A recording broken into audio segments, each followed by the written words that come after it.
After the rebellion of Korach had been quelled, Hashem told Moshe to collect sticks from each one of the tribal leaders, from each one of the Nesiim.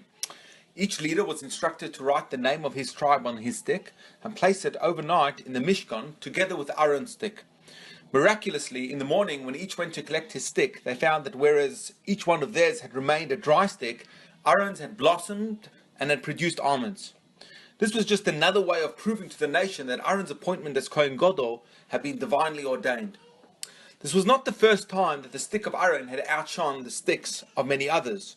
A few years prior to this event, when Moshe had first come to Paro to ask him to free the Jewish people, he had thrown his stick to the ground, whereupon it had miraculously turned into a snake.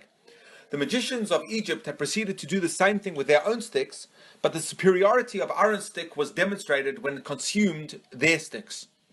The Medrash tells us that just as in Egypt, Aaron's stick had consumed the others, so too in our Parsha. When all the sticks were placed in the Mishkan, Aaron's stick consumed all the others. It was only when they came to collect their sticks in the morning that Aaron's stick spat out the others. And this begs the question, why the need for a double miracle?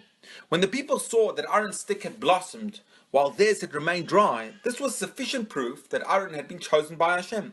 Why did there need to be an additional miracle of his stick swallowing up the others?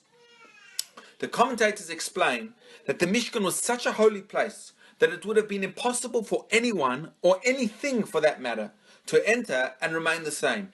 Had the rods of the other leaders not been consumed by Aaron's rod, they would have also been affected by this environment, and they too would have sprouted and blossomed. The only way to guarantee that this did not happen was for Aaron's rod to consume the other rods and thus ensure that they would not be exposed and thereby impacted by their environment. Only through this could Aaron's position be confirmed. Children are highly impressionable beings who are direct products of their environment. It is impossible for a child to be placed within a particular atmosphere and to expect for the child to remain the same. That said, it's also impossible to control what goes on outside. The world is very large, and a lot of things happen outside. What goes on inside, however, is under our jurisdiction and is under our control. The only way to safeguard children from all that goes on outside is for children to be completely consumed, so to say, in a warm and holy home environment that fosters growth in Torah values. The kind of people that our children will turn out to be is almost completely determined by the environment that we create for them at home. This is the sacred duty of parents. Only through this will children not be negatively impacted and influenced by the world out there, by being positively influenced and impacted by their home environment. Good Shabbos.